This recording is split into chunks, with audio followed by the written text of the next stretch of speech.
Hello friends, today I am going to read biomolecules for NEET aspirants. Okay, so there is a wide variety in living organisms in our biosphere. Now question that arises in our minds is, are all living organisms made up of same chemicals, that is elements and compounds? You have learned chemistry how elemental analysis is performed. If we perform such an analysis on a plant tissue, animal tissue or a microbial paste, we obtain list of elements like carbon, hydrogen, oxygen and several others and their respective contents per unit mass of a living tissue. If the same analysis is performed on a piece of Earth's crust as an example of non-living matter, we obtain a similar list. What are the differences between the two lists? Absolute terms, so no such differences could be made out. All the elements present in a sample of Earth's crust are also present in a sample of living tissue. However, a close examination reveals that the relative abundance of carbon and hydrogen with respect to other elements is higher in any organism than in Earth's crust. How to analyze chemical composition? We can continue asking in the same way, what type of organic compounds are found in living organisms? How does one go about finding the answers? To get an answer, one has to perform a chemical analysis. We can take any living tissue, a vegetable or a piece of liver, etc. and grind it in trichloroacetic acid, Cl3CCOOH, using a mortar and a pestle. We obtain a thick slurry. If we were to stain this through a cheesecloth or cotton, we would obtain two fractions. One is called the filtrate, or more technically the acid soluble pool, and the second the retentate, or the acid insoluble fraction. Scientists have found thousands of organic compounds in the acid soluble pool. In higher classes, you will learn about how to analyze a living tissue sample and identify a particular organic compound. It will suffice to say here that one extracts the compounds, then subjects the extract to various separation techniques till one has separated a compound from all other compounds. In other words, one isolates and purifies a compound. Analytical techniques, when applied to the compound, give us an idea of the molecular formula and the probable structure of the compound.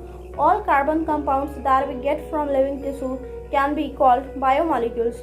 However, living organisms have also got inorganic elements and compounds in them. How do we know this? A slightly different but destructive experiment has to be done. One weighs a small amount of living tissue, say a leaf or liver, and this is called weight, and dry it. All the water evaporates. The remaining material gives dry weight. Now, if the tissue is fully burnt, all the carbon compounds are oxidized to gaseous form, CO2, water vapor, and are removed. What is remaining is called ash. This ash contains inorganic elements like calcium, magnesium, inorganic compounds like sulfate, phosphate, etc. and are also seen in the acid soluble fraction. Therefore, elemental analysis gives elemental composition of living tissues in the form of hydrogen, oxygen, chlorine, carbon, etc. While analysis for compounds gives an idea of the kind of organic and inorganic constituents present in living tissues. From a chemistry point of view, one can identify functional groups like aldehyde, ketones, aromatic compounds, etc. But from a biological point of view, we shall classify them into amino acid, nucleotide bases, fatty acid, etc. Amino acids are organic compounds containing an amine group and an acidic group as substituents on the same carbon, that is the alpha carbon. Hence, they are called alpha amino acids. They are substituted methanes. There are four substituent groups occupying the four valency positions. These are hydrogen, carboxylic group, amine group, and a variable group designated as R group. Based on the nature of R group, there are many amino acids. However, those which occurs in protein are only of 20 types. The groups in these proteinaceous amino acids could be a hydrogen. The amino acid is called glycine, a methyl group, alanine, hydroxyl, methyl, serine, etc. 3 of the 20 are shown in figure 9.1. The chemical and physical properties of amino acids are essentially of the amino, carboxylic, and the R functional groups. Based on the number of amino and carboxylic group, there are acidic, glutamic acid, basic lysine, and neutral valine amino acids. Similarly, there are aromatic amino acid, tyrosine, phenylalanine, tryptophan. A particular property of amino acid is the ionizable nature of NH2 and COOH groups. Hence, in solutions of different pH, the structure of amino acid changes. And Zwitter ionic form. Lipids are generally water soluble. They could be simple fatty acids. A fatty acid has a hydroxyl group attached to an R group. The R group could be a methyl or ethyl or higher number of CH2 group 1 carbon to 19 carbons. For example, palmitic acid has 16 carbon including carboxylic carbon. Arachidonic acid has 20 carbon atoms including the carboxylic carbon. Fatty acids could be saturated without the double bond or unsaturated with one or more C double double bonds. Another simple lipid is glycerol, which is trihydroxypropane. Many lipids have both glycerol and fatty acids. Here the fatty acids are found esterified with glycerol. They can be then monoglyceride, diglyceride, and triglycerides. These are also called fats and oil based on melting points. Oils have lower melting points, gingerly oil, and hence remain as oil in winters. Can you identify a fat from the market? Some lipids have phosphorus and a phosphorylated organic compound in them. These are phospholipids. They are found in cell membrane. Lecithin is one example. Some tissues, especially the neural tissues, have lipids with more complex structures. Living organisms have a number of carbon compounds in which heterocyclic rings can be found. Some of these are nitrogenous bases: adenine, guanine, cytosine, uracil, and thymine. When found attached to a sugar, they are called nucleosides. If a phosphate group is also found esterified to the sugar, they are called nucleotides. Adenosine, guanosine, thymidine, uridine, and cytidine are nucleosides. Adenylic acid, thymidyllic acid, guanylic acid, uridylic acid, and cytidyllic acid are nucleotides. Nucleic acids like DNA and RNA consist of nucleotides only. DNA and RNA function as genetic material. Primary and secondary metabolites. The most exciting aspect of chemistry deals with the isolating thousands of compounds, small and big, from living organisms, determining their structure and, if possible, synthesizing them. If one were to make a list of biomolecules, such a list would have thousands of organic compounds, including amino acids, sugars, etc. For a reason that are given in section 9.10, we can call these biomolecules as metabolites. In animal tissues, one notices the presence of all such categories of compound shown in figure 9.1. These are called primary metabolites. However, when one analyzes plant, fungi, and microbial cells, one would see thousands of compounds other than these called primary metabolites: alkaloids, flavonoids, rubber, essential oil, antibiotics, colored pigments, scents, gums, etc. Species. These are called spices. These are called secondary metabolites. When a primary metabolite have identifiable functions and play known role in animal physiological processes, we don't at the moment understand the role or functions of all the secondary metabolites in host organisms. However, many of them are useful to human welfare: rubber, drugs, species, scents, and pigments. Some secondary metabolites have ecological importance. In the latter chapters and here you will learn more about this. Some secondary metabolites: pigments, carotenoids, anthocyanins, alkaloids, morphine, codeine, terpenoids, monoterpenes, diterpenes, essential oil, lemongrass oil, toxins, aberrine, ricin, lactine, corn, cannabidiol A, drugs, vinblastine, curcumin, polymeric substances, rubber, gums, cellulose. Branch beta 1,4. Macromolecules. There is one feature common to all those compounds found in the acid-soluble wool. They have molecular weight ranging from 18 to around 800 daltons approximately. The acid-insoluble fraction has only 4 types of organic compounds: protein, nucleic acid, polysaccharides, and lipids. These classes of compounds, with the exception of lipids, have molecular weight in the range of 10,000 daltons and above. For this very reason, biomolecules, that is, chemical compounds found in living organisms, are of 2 types. One, those which have molecular weight less than 1000 dalton and are usually referred to as micromolecules or simply biomolecules. while those which are found in acid insoluble fraction are called macromolecules or biomacromolecules. The molecules in the insoluble fraction, with the exception of lipids, are polymeric substances.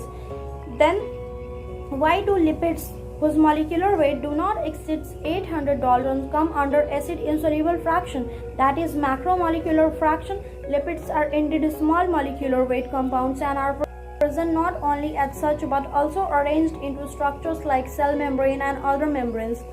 When we grind a tissue, we are disrupting the cell structure. Cell membrane and other membrane are broken into pieces and form vesicles which are not water soluble. Therefore, these membrane fragments in the form of vesicles get separated along with acid insoluble pool and hence in the macromolecular fraction. Lipids are not strictly macromolecules.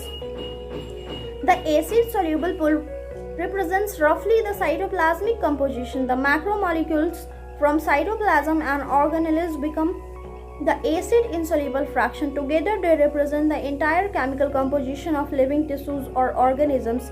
In summary, if we represent the chemical composition of living tissue from abundance point of view and arrange them class-wise, we observe that water is the most abundant chemical in living organisms.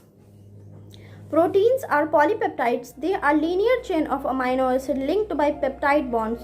Each protein is a polymer of amino acid. As there are 20 types of amino acids, alanine, cysteine, proline, tryptophan, lysine, a protein is a heteropolymer and not a homopolymer. A homopolymer has only one type of monomer repeating n number of times. This information about the amino acid content is important as later in your nutrition lessons you will learn that certain amino acids are essential for our health and they have to be supplied through our diet. Hence, dietary proteins are the source of essential amino acids. Therefore, amino acids can be essential or non-essential. The latter are those which our body can make, while we get essential amino acid through our diet or food. Protein carry out many functions in living organisms. Some transport nutrient across cell membranes, some fight infections organisms, some are hormones, some are enzymes. Collagen, intercellular ground substance. Trypsin, enzyme. Insulin, hormone. Antibodies fight infectious agents. Receptor, sensory reception, smell, taste and hormone. GLUT4 enables glucose transport in cells, insulin dependent manner. Collagen is the most abundant protein in animal world and ribulose biphosphate carboxylase oxygenase rubisco is the most abundant protein in whole of the biosphere. Polysaccharides. The acid insoluble pellet also has polysaccharides, carbohydrates as another class of macromolecules. Polysaccharides are long chain of sugars. They are thread, literally a cotton thread containing different monosaccharides as building blocks. For example, cellulose is polymeric polysaccharide consisting of only one type of monosaccharides, glucose. Cellulose is a homopolymer. Starch is a variant of this but present as a storehouse of energy in plant tissues. Animals have another variant called glycogen. Inulin is a polymer of fructose. In a polysaccharide chain, say glycogen, the right end is called reducing end and the left end is called non-reducing end. It has branches as shown in the form of cartoon. Starch form helical secondary structure. In fact, starch can hold iodine molecules in the helical portion. The starch I2 is blue in color. You can learn it by SBI starch blue with iodine. Cellulose does not contain complex helices and hence can't hold I2. Plant cell walls are made up of cellulose, paper made from plant pulp, and cotton fiber is cellulosic. There are more complex polysaccharides in nature. They have a building blocks, amino sugars, and chemically modified sugar. Glucosamine, N-acetyl galactosamine, exoskeleton of arthropods, for example, have a complex polysaccharide called chitin. These complex polysaccharides are mostly homopolymers. Nucleic acid. The other type of macromolecules that one would find in the acid insoluble fraction of any living tissue is the nucleic acid. These are polynucleotides together with polysaccharides and polypeptides. These comprise the true macromolecular fraction of any living tissue or cell. For nucleic acids, the building block is the nucleotide. A nucleotide has three chemically distinct components. One is the heterocyclic compound, the second is the monosaccharide, and the third a phosphoric acid or phosphate. The heterocyclic compounds in nucleic acids are the nitrogenous bases named adenine, guanine, uracil, cytosine, and thymine. Adenine and guanine are substituted purines, while the rest are substituted pyrimidines. The skeletal heterocyclic ring is called a purine and pyrimidine respectively. The sugar found in polynucleotide is either ribose, a monosaccharide, pentose, or 2-deoxyribose. A nucleic acid containing deoxyribose is called deoxyribonucleic acid (DNA), while that which contains ribose is called ribonucleic acid (RNA). Structure of proteins. Proteins, as mentioned earlier, are heteropolymers containing strings of amino acids. Structure of molecules means different things in different contexts. In organic chemistry, the structure invariably refers to the molecular formula NaCl, MgCl2, etc. Organic chemists always write a two-dimensional view of the molecules while representing the structure of the molecules, benzene, naphthalene, etc. Physicists conjure up the three-dimensional views of molecular structure, while biologists describe the protein structure at four levels. The sequence of amino acids, that is the positional information in a protein, which is the first amino acid and which is the second, and so on, is called primary structure of protein. A protein is imagined as a line, the left end represented by first amino acid and the right end represented by the last amino acid. The first amino acid is called an N-terminal amino acid. The last amino acid is called C-terminal amino acid. A protein thread does not exist throughout as an extended rigid rod. The thread is folded in the form of helix, similar to a revolving staircase. Of course, only some portions of the protein thread are arranged in the form of a helix. In protein, only right-handed helices are observed. Other regions of the protein thread are folded into other forms in which is called secondary structure. In addition, the long portion chain is also folded upon itself like a hollow woolen ball, giving rise to a tertiary structure. This gives us a three-dimensional view of a protein. Tertiary structure is absolutely necessary for many biological activities of protein. Some proteins are an assembly of more than one polypeptide or subunits. The manner in which these individual folded polypeptides or subunits are arranged with respect to each other, linear strings of spheres arranged one upon each other in the form of a cube or plate, is the architecture of a protein, otherwise called the quaternary structure of a protein. Adult human hemoglobin contains of 4 subunits. 2 of these are identical to each other, hence 2 subunits of alpha type and 2 subunits of beta type together constitute human hemoglobin Hb. Nature of bond linking monomer in a polymer. In a polypeptide or a protein, amino acids are linked by a peptide bond, which is formed when the carboxylic COOH group of amino acid reacts with the amine NH2 group of next amino acid with an elimination of water moiety. The process is called dehydration. In a polysaccharide, the individual monosaccharides are linked by a glycosidic bond. This bond is formed by dehydration. This bond is formed between 2 carbon atoms of 2 adjacent monosaccharides. In a nucleic acid, a phosphate moiety links the 3 carbon of one sugar to one nucleotide to the 5 carbon of the sugar of the succeeding nucleotide. The bond between the phosphate and hydroxyl group of sugar is an ester bond. As there is one such ester bond on each side, it is called phosphodiester bond. Nucleic acid exhibit a wide variety of secondary structure. For example, one of the secondary structure exhibited by DNA is the famous Watson-Crick model. This model says that DNA exists as double helix. The two strands of nucleotides are antiparallel, that is, in opposite directions. The backbone is formed by sugar-phosphate-sugar chain. The nitrogenous bases are projected more or less perpendicular to this backbone, but face inside. A and G of one strand compulsory base pairs with T and C respectively on the other strand. Endonucleases cut it, hydrolyze the sugar-phosphate backbone.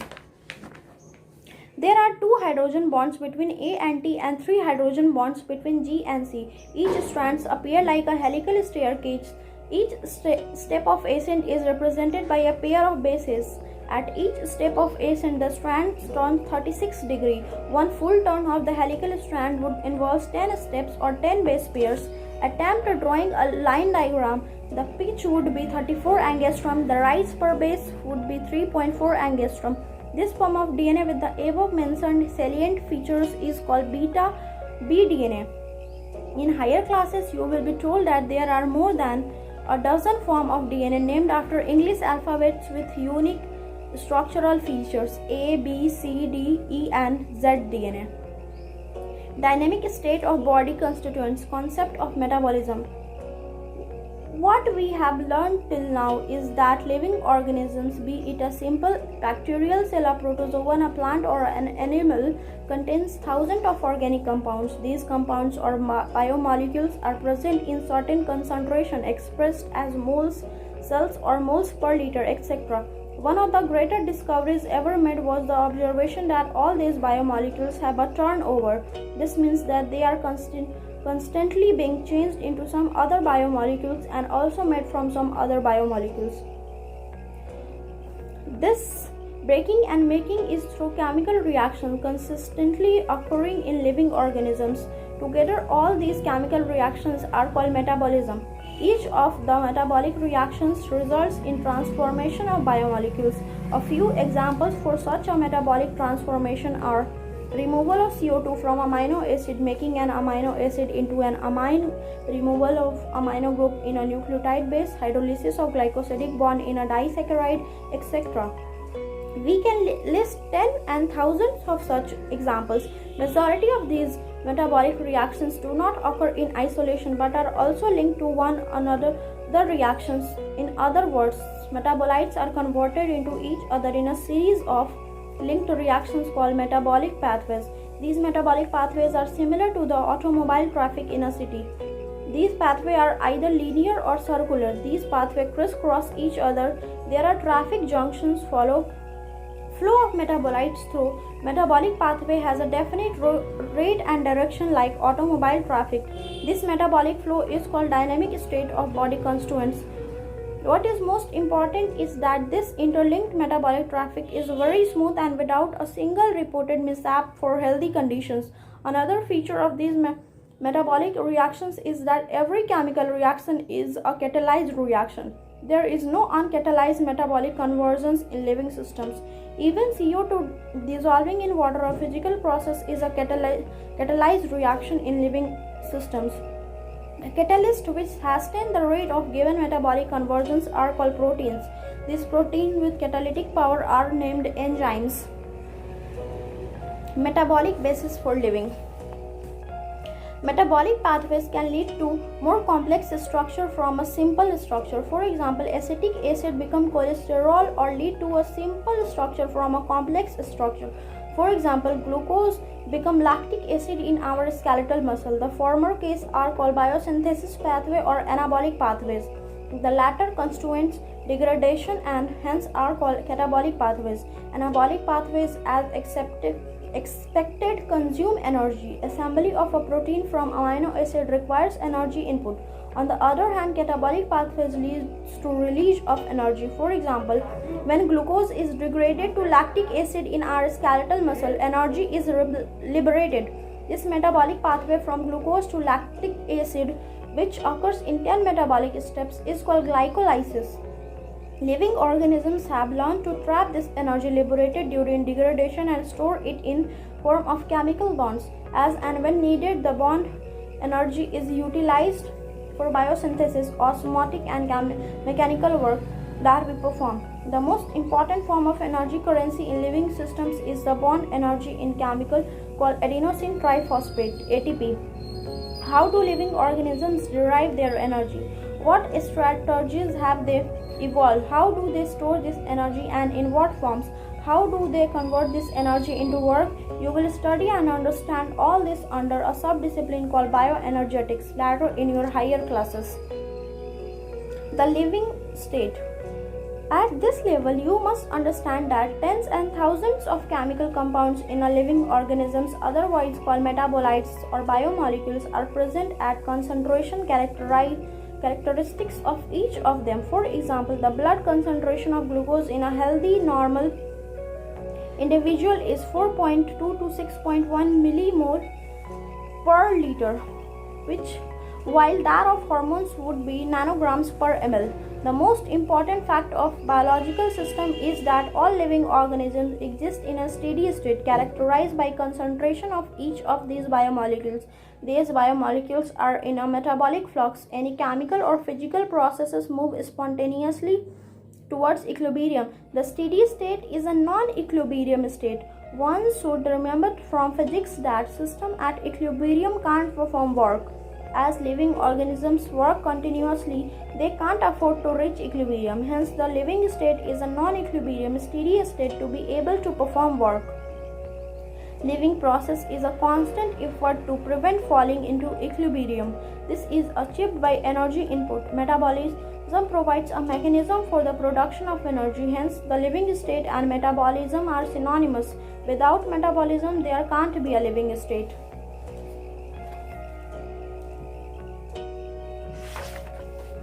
Enzymes. Okay. Almost all enzymes are protein. There are some nucleic acids that behave like enzymes. These are called ribozymes. One can depict an enzyme by a line diagram. An enzyme, like any protein, has a primary structure, amino acid sequence of the protein. An enzyme, like a protein, has the secondary and a tertiary structure. When you look at tertiary structure, you will notice that the backbone of the protein chain folds upon itself. The chain crisscrosses itself, and hence many creeps or pockets are made. One such pocket is the active site. An active site of an enzyme is a creep or pocket into which the substrate fits. Thus, enzymes through their active site catalyze reactions at a high rate.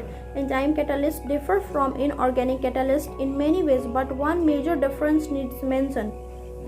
Inorganic catalysts work efficiently at high temperatures and high pressure, while enzymes get damaged at high temperature, say above 40 degrees Celsius. However, enzymes isolated from organisms who normally live under extremely high temperatures like hot winds and sulfur springs are stable and retain their catalytic power even at high temperature up to 80 to 90 degrees C. Thermal stability is thus an important quality of such enzymes isolated from thermophilic organisms. Chemical reactions. How do we understand these enzymes? Let us understand a chemical reaction. Chemical compounds undergo two types of changes. A physical change simply refers to change in shape without breaking of bonds. This is a physical process. Another physical process is a change in state of matter, when ice melts into water or when water becomes vapors. These are also physical processes. However, when bonds are broken and new bonds are formed during transformation, this will be called a chemical reaction. For example, BaOH 2 plus H2SO4 forms BaSO4 plus 2H2O is an inorganic chemical reaction. Similarly, hydrolysis of a starch into glucose is an organic chemical reaction. Rate of physical or chemical processes refers to the amount of products formed per unit time. It can be expressed as rate equal to dP upon dt. Rate can also be called velocity if the direction is specified. Rates of physical and chemical processes are influenced by temperature among other factors. A general rule of thumb is that rate doubles or decreases by half for every 10 degrees Celsius rise in either direction. Catalyzed reaction process at rates vastly higher than that of uncatalyzed ones. When enzymes catalyzed reactions are observed, the rate would be vastly higher than the same but uncatalyzed reaction. For example, CO2 plus H2O in presence of carbonic anhydride forms carbonic acid H2CO3. In the absence of any enzyme, this reaction is very slow, with about 200 molecules of H2CO3 being formed in an hour. However, by using the enzyme present within the cytoplasm for carbonic anhydrase, the reaction speeds dramatically with about 1 10 100,000 10,000 lakh 6 lakh molecules being formed every second. This enzyme has accelerated the reaction rate by about 10 million times. The power of enzymes is incredible indeed. There are thousands of types of enzyme, each catalyzing a unique chemical or metabolic reaction. A multi-step chemical reaction, when each of the steps is catalyzed by same enzyme complex of different enzymes, is called metabolic pathway. For example, glucose converts into 2-pyruvic acid is actually a metabolic pathway in which glucose becomes pyruvic acid. Through 10 different enzymes catalyze metabolic reactions. When you study respiration in chapter 14, you will study these reactions. At this stage, you should know that this very metabolic pathway with one or two additional reactions give rise to a variety of metabolic end products. In our skeletal muscle, under anaerobic condition, lactic acid is formed. Under normal aerobic conditions, pyruvic acid is formed. In yeast, during fermentation, the same pathway leads to production of ethanol alcohol. Hence, in different conditions, different products are possible. Hence, in different conditions, different products are possible. How do enzymes bring about such high rates of chemical conversions?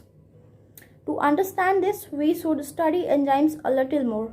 We have already understand the idea of an active site. The chemical or metabolic conversion refers to a reaction. The chemical which is converted into a product is called a substrate. Hence, enzymes, that is proteins with three-dimensional structure including an active site, converts a substrate S into product P. Symbolically, this can be depicted as S converting into P.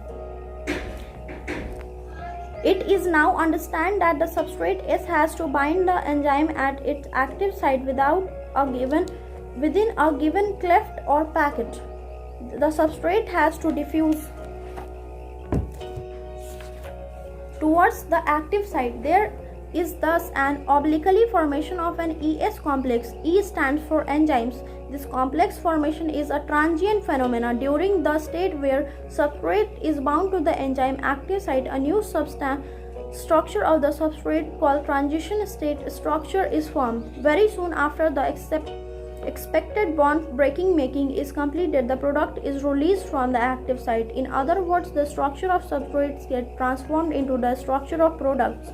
The pathway of this transformation must go through the so-called transition state structure. This could be many more altered structural states between the stable substrate and the product. Implicit in this statement is that fact that all other intermediate structural states are unstable. Stability is something related to energy status of the molecules or the structure. Hence, when we look at the pictorially through a graph, it looks like something as in figure 9.6. The y-axis represents the potential energy content. The x-axis represents the progression of the structural transformation of our states through the transition state. You would notice two things: the energy level differences between S and P. If P is at lower level than S, the reaction is an exothermic reaction. One need not supply energy by heating in order to form the product. However, whether it is an exothermic or a spontaneous reaction or an endothermic or energy requiring reaction, the S has to go through a much higher energy state or transition state. The difference in average energy content of S from that of this transition state is called activation energy. Enzymes eventually bring down this energy barrier, making the transition of S to P more easy. Nature of enzyme action. Each enzyme has a substrate binding site in its molecule so that a highly reactive enzyme substrate complex ES is produced. This complex is short-lived and dissociates into its products P and the unchanged enzyme with an intermediate formation of the enzyme product complex EP. The formation of ES complex is essential for catalysis. E plus S gives ES, EP and E plus P.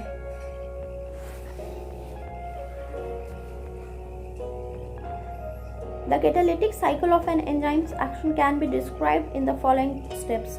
First, the substrate binds to the active site of the enzyme, fitting into the active site. The binding of the substrate induces the enzymes to alter its shape, fitting more tightly around the substrate. The active site of enzyme, now in close proximity of the substrate, breaking the chemical bonds of the substrate, and new enzyme product complex is formed. The enzyme releases the product of the reaction and the free enzyme is ready to bind to another molecule of the substrate and run through the catalytic cycle once again. Factors affecting enzyme activity. The activity of an enzyme can be affected by a change in the conditions which can alter the tertiary structure of the protein. These include temperature, pH, change in substrate concentration or binding of specific chemicals that regulate its activity. Temperature and pH. Enzymes generally function in a narrow range of temperature and pH. Each enzyme shows its highest activity at a particular temperature and pH called the optimum temperature and optimum pH. Activity declines both below and above the optimum value. Low temperature preserves the enzymes in a temporarily inactive state, whereas high temperature destroys enzymes activity because proteins are denatured by heat.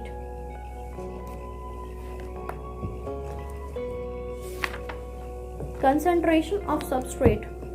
With the increase in substrate concentration, the velocity of the enzymatic reactions rises at first. The reaction ultimately reaches a maximum velocity Vmax, which is not exceeded by any further rise in concentration of the substrate. This is because the enzyme molecules are fewer than the substrate molecules, and after saturation of these molecules, there are no free enzymes molecule to bind with the additional substrate molecules. The activity of an enzyme is also sensitive to the presence of specific chemicals that bind to the enzyme. When the binding of the chemical shuts off enzyme activity, the process is called inhibition and the chemical is called an inhibitor. When the inhibitor closely resembles the substrate in its molecular structure and inhibits the activity of the enzyme, it is known as competitive inhibitor. Due to this close structural similarity with the substrate, the inhibitor competes with the substrate for the substrate binding site of the enzyme. Consequently, the substrate can't bind, and as a result, the enzyme action declines. That is inhibition of succinate dehydrogenase by malonate, which closely resembles the substrate succinate in structure. Such competitive inhibitors are often used in control of bacterial pathogens. Classification and nomenclature of enzymes. You can learn all the names of the 6 classes by Othlil. Thousands of enzymes have been discovered, isolated, and studied. Most of these enzymes have been classified into different groups based on the types of reactions they catalyze. Enzymes are divided into 6 classes, each with 4 to 13 subclasses, and named accordingly by a 4-digit number. Oxidoreductase dehydrogenase, enzymes with catalytic oxidation reduction between two substrates, S and S-. S reduced plus S oxidized. S products are S oxidized plus S reduced. Transferase, enzymes catalyzing a transfer of a group G other than hydrogen between a pair of substrate S and S-. Sg plus S- gives S plus S-G. Hydrolases, enzymes catalyzing hydrolysis of ester, ether, peptide, glycosidic C halide or PN bonds. Liases, enzymes that catalyze removal of groups from substrate. The mechanism other than hydrolysis, leaving double bonds. Isomerases includes all enzymes catalyzing interconversion of optical, geometrical, and positional isomers. Ligases, enzymes catalyzing the linking together of two compounds. Enzyme with catalase joining of CO, CS, CN, and PO, etc. bonds. Cofactors are non-proteinaceous parts. Enzymes are composed of one or several polypeptide chains. However, there are a number of cases in which non-protein constituents called cofactors are bound to the enzyme to make the enzyme catalytically active. In these instances, the protein portion of the enzyme is called apoenzyme. 3 kinds of cofactors may be identified: prosthetic group, coenzymes, and metal ions. Prosthetic groups are organic compounds and are distinguished from other cofactors in that they are slightly bound to the apoenzyme. For example, in peroxidase and catalase, which catalyze the breakdown of hydrogen peroxide to water and oxygen, heme is the prosthetic group and it is the part of the active site of the enzyme. Coenzymes are also organic compounds, but their association with the apoenzyme is only transient, usually occurring during the course of catalysis. Furthermore, coenzyme serves as cofactors in a number of different enzyme-catalyzed reactions. The essential chemical components of many coenzymes are vitamins, that is, coenzyme nicotinamide adenine dinucleotide (NAD) and NADP contains the vitamin niacin. A number of enzymes require metal ions for their activity, which form coordination bonds with side chains at the active site and at the same time forms one or more coordinate bond with the substrate. Zinc is a cofactor for the proteolytic enzyme carboxypeptidase. Catalytic activity is lost when the cofactor is removed from the enzymes, which testifies that they play a crucial role in the catalytic activity of the enzymes. Thank you.